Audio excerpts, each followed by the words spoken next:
Selamat sore Sobat Hijau. Hari ini Tasya lagi ada di Taman Wisata Alam Angke Kapuk. Aku udah pernah 2 kali kesini. Nah sekarang di sini aku mau janjian nih sama teman aku karena hari ini kita mau ngobrolin soal wisata alam bukan wisata biasa. Tapi mana ya teman aku nih 2 orang yang mau diajak ngobrol. Aduh di sini tuh padahal enak banget ya. Ini tuh spot yang baik nih buat foto-foto. Tapi di mana sih teman aku? Katanya udah janjian nih jam segini.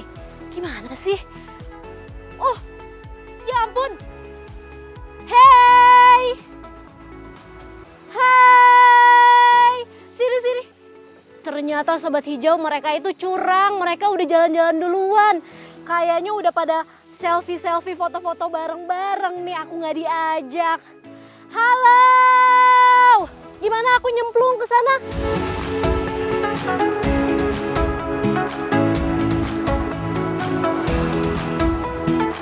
Halo Mas Ramon, halo Mbak Dina, ayo bergabung sama Tasya di sini. Terima kasih ya, udah mau diajak sama aku nih untuk ngabuburit di hutan. Hari ini kita bakalan ngobrolin banyak nih soal wisata alam, bukan wisata biasa bersama 2 narasumber kita. Ada Mas Ramon Tungka, aktor dan penggiat alam terbuka, dan juga ada Mbak Dina Srikandi, staf Subdit Promosi dan Pemasaran Direktorat Pemanfaatan Jasa Lingkungan Hutan Konservasi. Gimana kabarnya hari ini? Sehat, Tasya gimana? Sehat, alhamdulillah. Nah Sobat Hijau, yuk sekarang kita ngabuburit di hutan.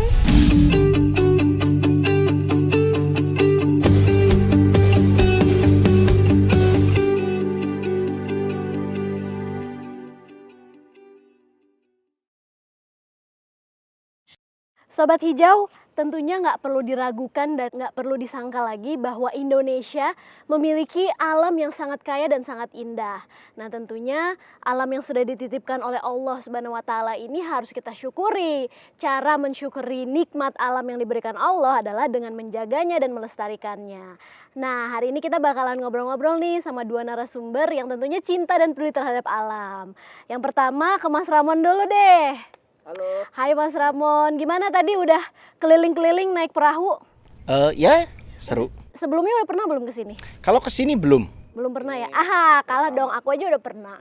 Kan aku kira ini jauh gitu ya. Ternyata dekat dari rumah. Oh gitu.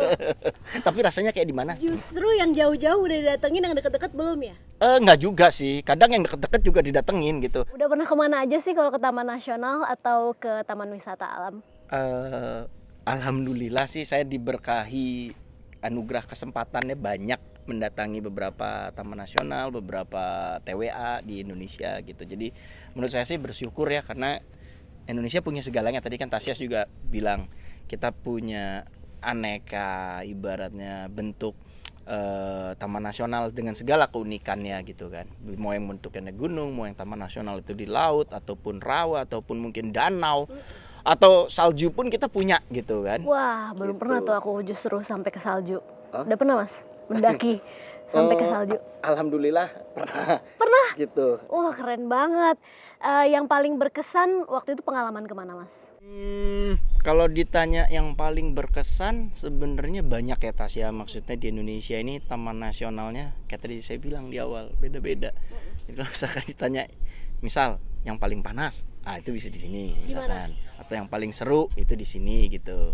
Boleh disebutkan? Kalau panas sebenarnya Indonesia tropis ya, terutama misalkan kita berada di Taman Nasional yang di wilayah Kalimantan misalkan atau Sulawesi, itu termasuk wilayah jatuhnya yang tropis, yang khatulistiwa yang cukup panas. Tapi tetap saja kita mampu disuguhi pemandangan yang asik pastinya. Jadi worth it ya. Worth it itu. sekali Taman Nasional. Perjalanannya, terus juga mungkin treknya segala macam semuanya worth it ya dengan pemandangan alam yang begitu indah.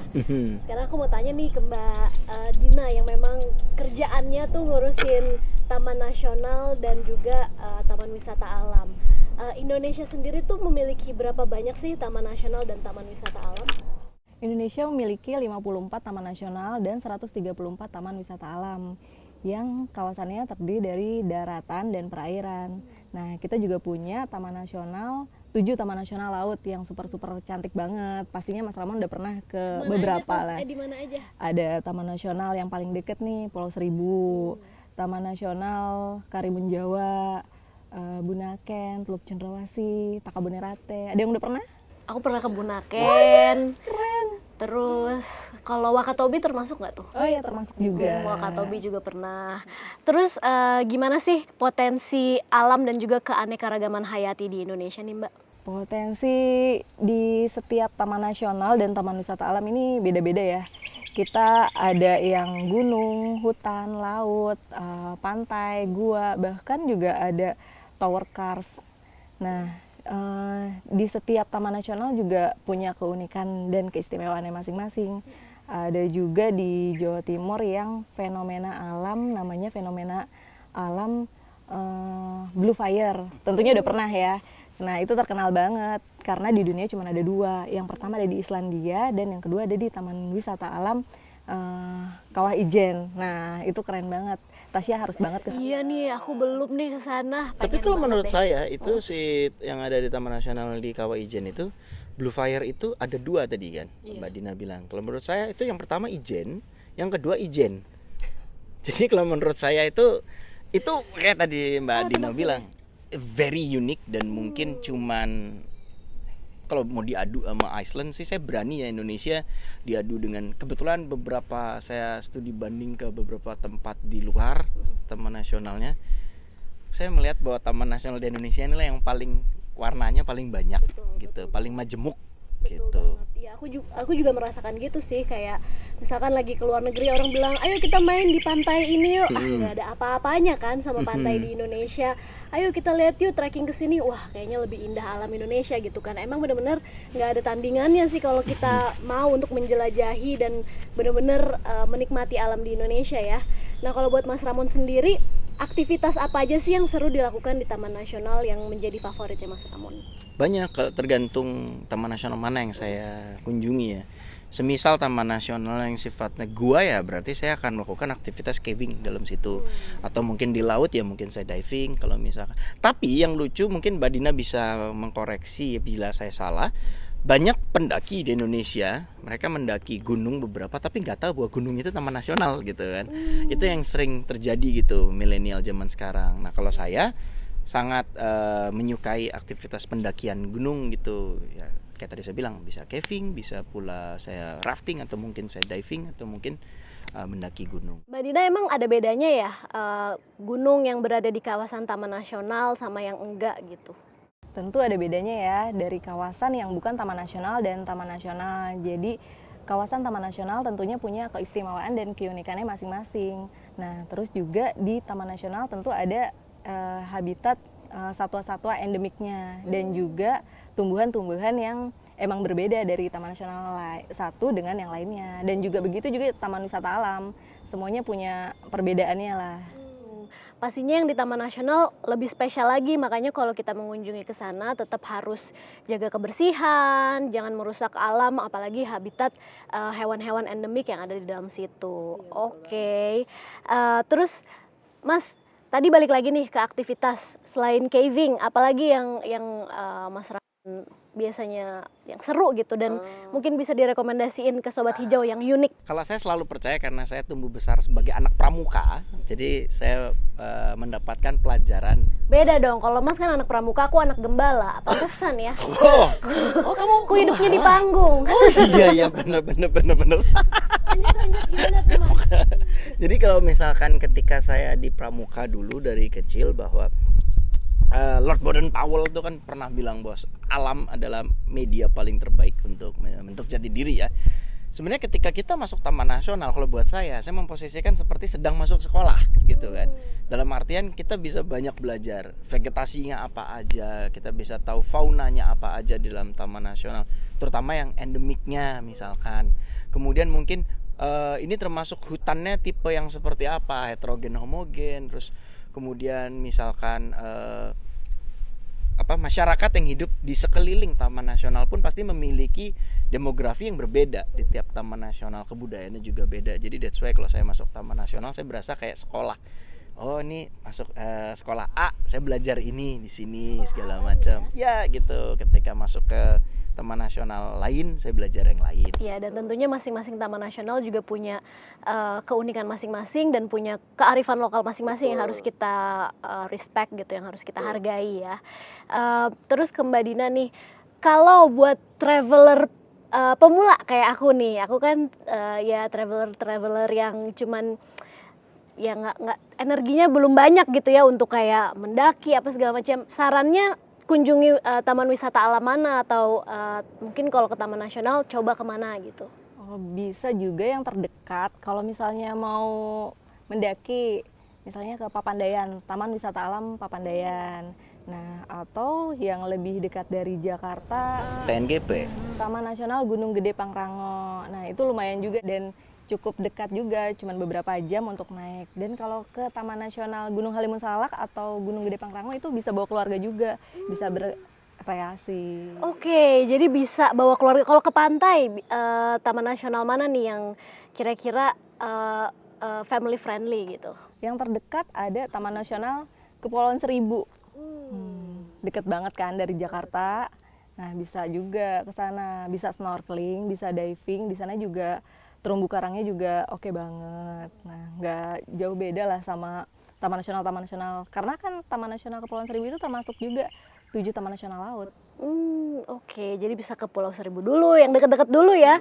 Dan berarti Sobat Hijau juga harus ketahui kira-kira ada taman nasional apa nih yang paling dekat sama tempat kalian tinggal gitu. Jadinya bisa di browsing dulu, abis itu bisa langsung mengunjungi. Kalau mau browsing kemana nih Mbak? Oh, bisa juga untuk Sobat Hijau, atau kalau aku biasanya nyebut, kita punya Instagramnya @ayoketamannasional. Nah, aku menyapanya dengan Conservation Mat. Nah, bisa follow Instagramnya @ayoketamannasional_official dan juga @hari konservasi alam nasional.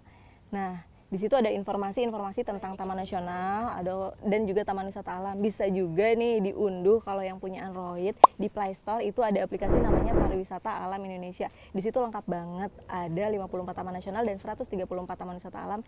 Di situ kita bisa melihat bagaimana sih di sana, ada apa aja di sana. Kita Jadi, bisa lengkap ya dari 54 itu. informasinya di situ. Oke. Kita juga punya ekspektasi gitu ya sebelum berkunjung ke sana, apa yang harus dipersiapkan. Iya, terus harus seperti apa, berapa hari mungkin yang harus kita siapin untuk tripnya gitu kan. Dan registrasi itu yang paling penting. Nah, jangan asal datang aja ya, totonya lagi tutup, ya kan. Jadi kita bisa mendapatkan informasi dari Instagram ataupun aplikasi yang bisa diunduh melalui Play Store. Oh iya, untuk yang mau ikut, kita ada program acara namanya virtual tour ke Taman Nasional dan Taman Wisata Alam. Nah, kebetulan tema Ramadan ini adalah tema wisata gua. Nah, itu setiap hari Selasa.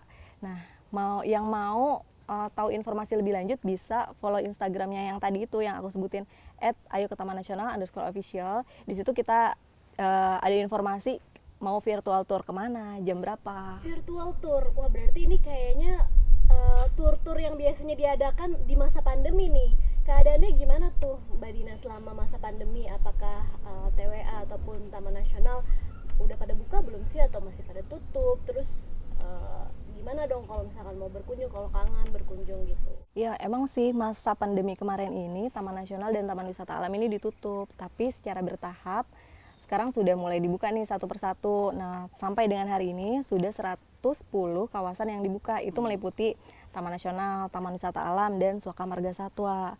Tentunya kawasan-kawasan yang dibuka ini berada pada zona hijau dan mereka menerapkan protokol kesehatan. Oke, jadi yang dibuka adalah yang berada di zona hijau dan tetap protokol kesehatan harus diterapkan karena memang kesehatan dan keselamatan kita di masa pandemi ini itulah yang paling penting. Dan juga nih Mbak Tasya, aku mau kasih tahu kalau reaktivasi kawasan kita ini mengusung konsep healing forest. Manusia tak bisa lepas dari alam. Kesibukan, kemacetan, dan kebisingan sangat lekat bagi masyarakat kota. Tak hanya melelahkan fisik, namun jiwa pun ikut letih.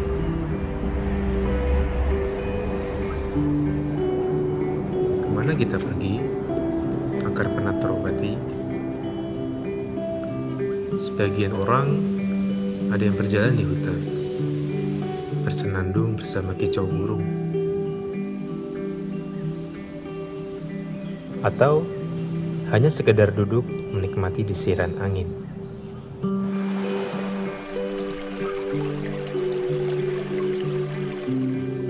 Sendiri ataupun bersama keluarga dan sahabat.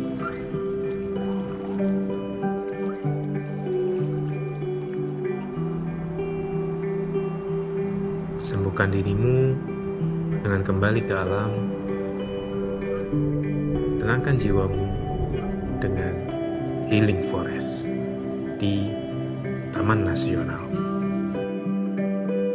Jadi Sobat Hijau, untuk yang mau menghilangkan penat dengan dengan rutinitas yang setiap hari kita ke kantor atau ke sekolah, bisa dengan Healing Forest namanya. Itu kembali ke alam, karena dengan Healing Forest kita akan kembali tenang, damai, dan tentunya akan meningkatkan hormon kebahagiaan dan imunitas tubuh. Karena di dalam Taman Nasional dan Taman Wisata Alam nih, kita bisa mendengarkan burung nih, kayak kita di sini di Taman Wisata Alam Angke Kapuk kan mendengarkan kicauan burung itu bikin hati senang ya. Dan terus juga kita bisa mendengar gemericik air. Kalau misalnya ke Taman Nasional Gunung Halimun Salak, di sana tuh banyak curug. Nah, kita bisa mendengarkan gemericik air, dan tentunya hati kita akan beda ya Mas Ramon ya, kalau misalnya kita mendengarkannya langsung dan berbaur ke alam. Dibanding dengerin gemericik air karena nutup wastafel kurang rapat ya. Nah, iya. Dengerin token listrik di rumah Itu bunyi titit itu bunyi. Tapi penat lagi ya. menarik ya, Healing Forest ini dalam artian kitanya juga healing ketika kita datang kemudian mendapatkan kebahagiaan di tengah harmoni alam ini. Artinya kita juga memberi sumbangsi energi yang positif juga ke forest itu tadi gitu kan. Iya, betul banget. Menarik. Ini kita bisa ngeliat nih di sini berarti ya. Yang mana aja nih Mbak Dina nih? Ini kumpulan buku apa nih? Oh ini siapa nih Mbak Dina nih? Ini siapa nih? Punya siapa? Si Polos yang menggemaskan. Ini ada buku yang tahun kemarin itu kita ngadain lomba di Instagram @ayoketamannasional. Nah, itu UPT lingkup KSDAE mengadakan kita lomba foto. Nah, mereka mengirim foto-fotonya. Nah, hasil foto-fotonya ini kita cetak. Ya, sebagus inilah hasil-hasil teman-teman Bagus banget ya, dan di di Taman UPT. Nasional juga banyak banget kan yang bird watching gitu kan. Betul. Jadi Iya, pasti betul. foto-foto burung dan berbagai satwa di hutan itu Wih, bagus banget. nggak cuma di hutan, di laut juga ya. Iya, betul. Iya, betul. Dan Terus juga nggak nih bisa kita jumpai ya Betul. di kota-kota ada besar. buku 54 taman nasional di Indonesia. Ini paling lengkap banget kalau untuk taman nasional ya. Karena di sini kita bisa lihat satwa, bisa lihat. Artinya kayak ininya ya, kamusnya berarti. Nah, iya betul ensiklopedia. banget iya. Di sini juga bisa kita bisa lihat musim kunjungan terbaik. How-to-nya juga ada berarti ya. Bisa ya, aksesibilitas. Misalnya dari Jakarta ke sana berapa jam, sampai dengan kawasan itu berapa jam. Di sini bisa banget. Nah, Mbak Tasya mau dan Mas Ramon mau, nanti bisa aku kasih. Oh, aku kira Mbak Tasya mau, Mas Ramon mau. Ayo kita sama-sama ke Diajak. sana. Gitu kan. Boleh nanti ya. Iya nih, udah nggak sabar nih pengen libur telah tiba dan langsung terjun ke alam gitu ya. Karena kayak sekarang nih kita di Taman Wisata Alam Angke aja tuh aku ngerasanya udah refreshed banget gitu kan, ngelihat yang ijo-ijo tuh matanya udah seger gitu, udah ngerasa refreshed lagi dari kesibukan dan rutinitas sehari-hari yang gitu-gitu aja. Apalagi selama masa pandemi ini kan kita di rumah aja ya. Ya mungkin bisa kunjungi Taman Wisata Alam atau Taman Nasional yang terdekat dulu nih dengan wilayah kalian tinggal, dan cari dulu informasinya gitu, gimana cara ke sana, apakah harus registrasi dulu, terus apa aja yang harus dipersiapkan supaya kita bisa recharge lagi dan berbaur, connect to the nature gitu, dan berbaur dengan alam. Itulah living with nature, betul banget nih. Mas Ramon, coba deh bilang ke Sobat Hijau, kasih rekomendasi satu taman nasional atau taman wisata alam yang harus banget Sobat Hijau kunjungi at least 1 kali dalam seumur hidup. Kalau saya, ya pasti susah. Tapi kalau saya wishlist satu kan Lawrence ya gitu. Satu mungkin artinya mudah dijangkau, terus kemudian juga atraksi di sana ada, aktivitasnya juga menarik. Mungkin saya merekomendasikan Taman Nasional Gunung Leser kali ya, mungkin di wilayah Sumatera, karena menurut saya selain menampilkan lebatnya dan rimbunnya hutan tropical rainforest kita di Sumatera, kita juga bisa melihat satwa-satwa yang seperti gajah, terus kemudian kita bisa merasakan dinginnya, misalkan kita berada di sungai, terus kemudian merasakan gunungnya gitu. Tapi kalau misalkan nggak perlu jauh-jauh ke sana, ya tadi Mbak Dina bilang gitu, misalkan yang berada di lokasi di Jakarta, kawasan tinggalnya, bisa mencoba di sini gitu, Taman Wisata Alam Angke Kapuk gitu. Emang ini tuh peruntukannya untuk apa sih Taman Wisata Alam Angke Kapuk ini? Jadi Taman Wisata Alam Angke Kapuk ini adalah kawasan konservasi yang merupakan bagian dari hutan mangrove Angke Kapuk. Nah, tapi tau nggak sih sebenarnya dulu ini kawasan ini tuh rusak banget karena karena kegiatan tambak. Tambak. Kegiatan tambak yang nggak bertanggung jawab dan nggak mempedulikan sustainability ya. Jadi akhirnya sama pemerintah ini dijadikan taman wisata alam. Dan Dari tahun 2006 Balai KSDA DKI dan juga para pihak yang banyak ini bersama-sama membangun supaya kawasan ini hijau. Nah, tentunya masyarakat juga ikut membangun nih biar kawasan ini hijau. Di sini ada program namanya penanaman memorial. Jadi kalau Tasya dan Ramon mau ikut menanam di sini bisa banget. Iya, menanam mangrove. pernah aku di sini. Oh iya. Nah, bisa banget di sini nanti pohonnya dikasih nama dan dikasih tahun. Nah, beberapa tahun kemudian, misalnya 10 tahun kemudian bisa datang ke sini lagi, bisa dilihat pohonnya sudah sebesar apa sih gitu. Jadi keren banget kan kalau kita sama-sama menghijaukan tempat dan menghijaukan kawasan ini. Jadi benar banget ya, sesuai dengan topik kita pada sore hari ini, bahwa wisata alam itu bukan wisata biasa, karena selain kitanya sendiri yang bisa ngerasa refresh dan recharge lagi dengan kembali menyatu dengan alam, selain itu kita juga bisa berkontribusi balik kepada alam dengan menghijaukan dan juga dengan menjaga kelestarian dari alam tersebut. Pertanyaan terakhir nih buat Mas Ramon, gimana cara Mas Ramon bisa ngajak anak-anak muda nih, sobat hijau, para millennials, untuk cinta dan peduli terhadap alam, untuk menjaga kelestarian alam? Ya kalau saya bilang kalian sudah gede, kalau misalkan saya bilang jagalah kebersihan, itu rasanya buanglah sampah di tempatnya, itu kan dari kecil ya udah tahu gitu. Mungkin kalau saya lebih memilih mengajak kalian untuk sering-sering berkunjung, ayo ke Taman Nasional gitu kan. Dengan sering berkunjung kita makin tahu, edukasi di dalamnya mendapatkan apa aja, healing, kemudian kita mendapatkan insight baru selama di Taman Nasional. Pada akhirnya kita akan sayang sama Taman Nasional. Pada akhirnya kita akan menyayangi alam yang dimiliki Nusantara ini. Betul, dengan berkunjung langsung maka empati kita juga akan terbangun. Kita juga jadi semakin mengapresiasi ya apa yang telah Tuhan berikan kepada kita di alam Indonesia ini, dan jadi semakin tahu bahwa setiap sekecil apapun makhluk hidup yang sudah dititipkan Tuhan di bumi ini itu pasti ada manfaatnya dan harus diapresiasi. Nah, kalau dari Mbak Dina sendiri, seperti apa nih ajakan kepada Sobat Hijau untuk melestarikan alam di Indonesia? Sobat hijau yang berkunjung ke Taman Nasional dan Taman Wisata Alam, pokoknya tetap mematuhi peraturan, apalagi saat pandemi ini ya, ke Taman Nasional dan Taman Wisata Alam sesuai protokol juga. Nah, terus juga aku mau ngasih tahu nih, kalau kita punya harinya Hari Konservasi. Oke, kapan itu? Nah, Hari Konservasi ini diperingati setiap tanggal 10 Agustus. Namanya Hari Konservasi Alam Nasional. Apa yang bisa kita lakukan untuk merayakan Hari Konservasi Alam Nasional nih, Mbak? Nah, itu sesuai dengan gaya hidup kita masing-masing. Jadi kita bisa memulai dari diri kita sendiri. Kalau misalnya kita sikat gigi, keran air nggak usah dinyalain. Nah, itu juga udah termasuk membantu banget kan ya. Hemat air, Nah, hemat air. Terus juga nggak usah lah ya sekarang pakai sedotan plastik atau sedotan yang Ini mengkonsumsi barang plastik sekali pakai. Kurangi konsumsi plastik sekali pakai. Mengkompos ya. dari hal-hal kecil kita juga udah bisa konservasi, hidup konservasi. Oke, tentunya juga mungkin tanam dan pelihara pohon di rumah supaya kita juga lebih mengapresiasi apa yang telah alam berikan untuk kita.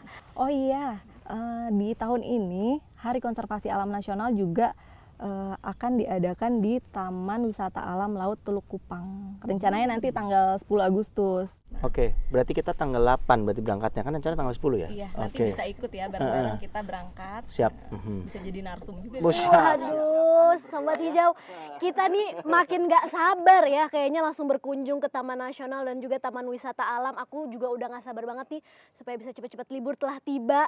Tapi tentunya di masa pandemi seperti ini, kesehatan dan keselamatan kita adalah prioritas. Mungkin sekarang bisa di-list dulu nih kira-kira kita mau kemana gitu, atau kunjungi memang yang buka yang di zona hijau dan tetap patuhi protokol kesehatan. Aku juga jadi penasaran nih, sebenarnya apa saja sih yang sudah pemerintah lakukan di saat pandemi ini terkait wisata alam.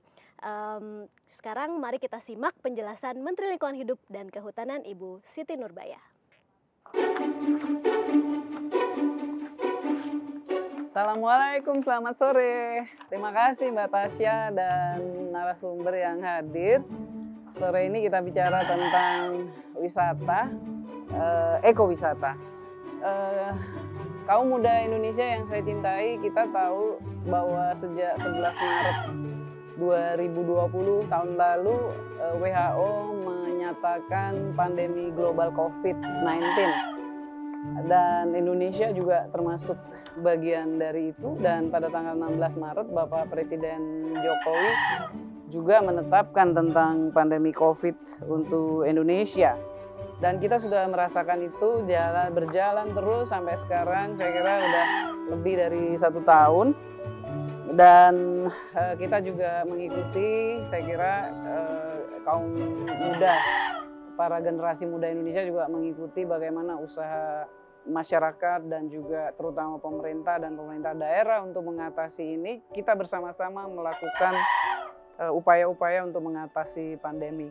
Lalu bagaimana kaitannya dengan alam? Ketika tahun lalu ditetapkan sebagai pandemi COVID, saya justru paling mengkhawatirkan keadaan Taman Nasional dan kawasan-kawasan konservasi kita, karena di situ banyak satwa juga yang mesti dijaga juga.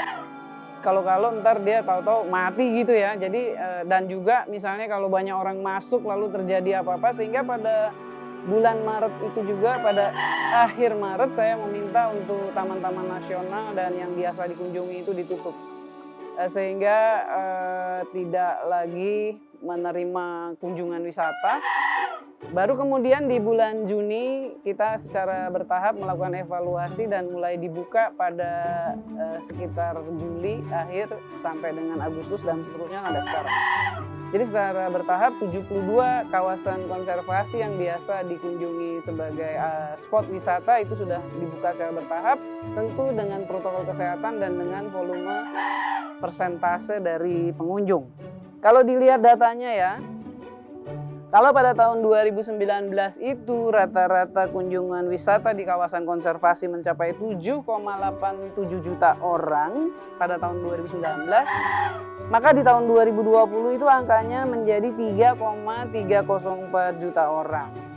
Dan dengan situasi itu juga akhirnya penerimaan negara bukan pajaknya juga jadi dropnya jauh banget gitu, kayaknya nggak nyampe 10-11% aja deh kelihatannya, nggak nyampe setengahnya juga enggak, seperempat juga enggak, hanya kira-kira 10-11%.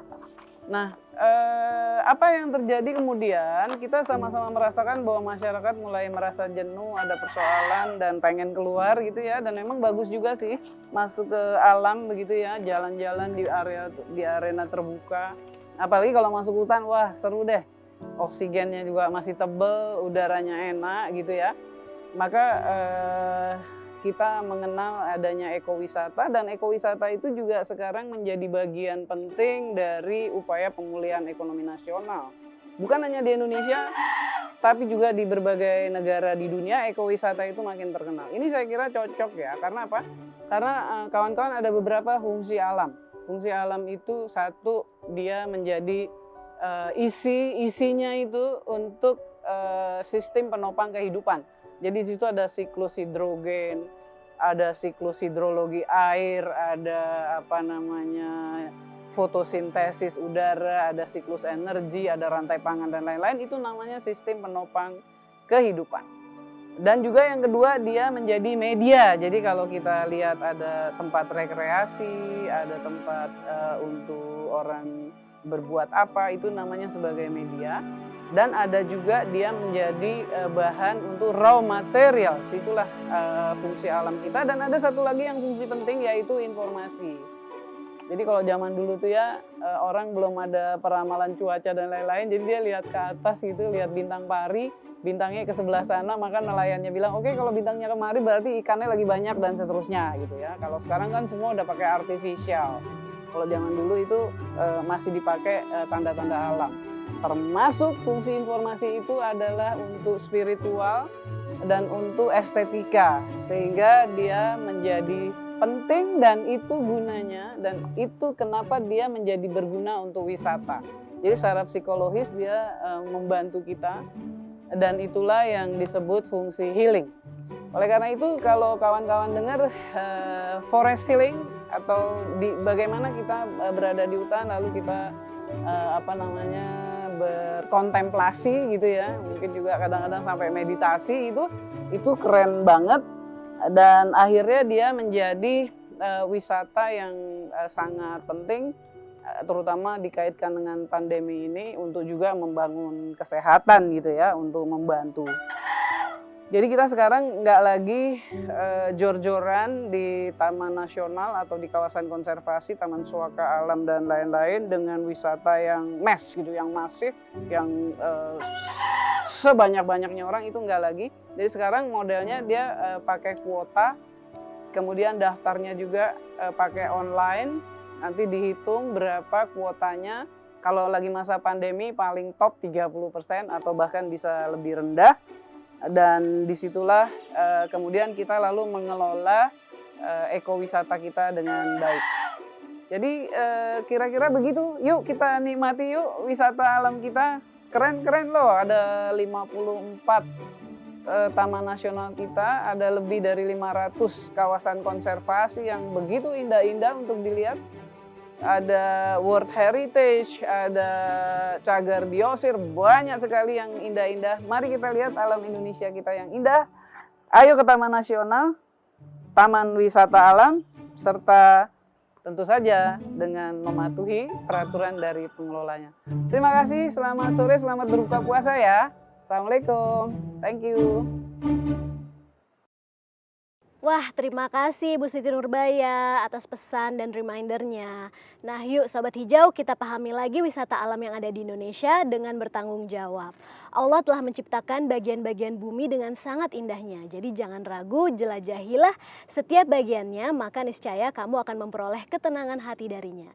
Dan hal ini selaras dengan penjelasan Al-Quran surat Al-Baqarah ayat 164 yang artinya, sesungguhnya pada penciptaan langit dan bumi, pergantian malam dan siang, kapal yang berlayar di laut dengan muatan yang bermanfaat bagi manusia, apa yang diturunkan Allah dari langit berupa air, lalu dengan itu dihidupkannya bumi setelah mati kering dan dia terbarkan di dalamnya bermacam-macam binatang, dan perkisaran angin dan awan yang dikendalikan antara langit dan bumi, semua itu sungguh merupakan tanda-tanda kebesaran Allah bagi orang-orang yang mengerti. Wah, jadi ayat ini memberikan pesan kepada kita sebagai manusia untuk melihat kebesaran Allah melalui alam dan ciptaan-ciptaannya. Yo jelajahi rimba, telusuri gua, yo selami laut dan... Gimana Sobat Hijau, udah semakin semangat nih ya untuk wisata alam, karena wisata alam bukan wisata biasa. Makanya nih dari sekarang kita bisa ngelis dulu nih kira-kira kita mau kemana, terus bikin dulu itinerary-nya ya, rencana perjalanannya seperti apa, nabung dulu mungkin ya, sehingga nanti ketika saatnya udah tepat kita bisa, ketika dunia sudah pulih kembali, kita bisa berwisata bersama keluarga kita ke alam. Wah Sobat Hijau, nggak kerasa ini udah waktunya kita untuk siap-siapin makanan berbuka nih.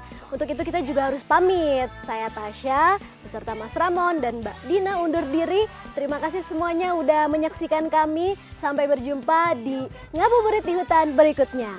Lestarikan lingkungan dan hutan Indonesia, salam konservasi dan selamat berbuka puasa. Konservasi. Ayo ke Taman Nasional dan Taman Wisata Alam. Es buah kan? Aku belewah, tapi harus ngerok sendiri.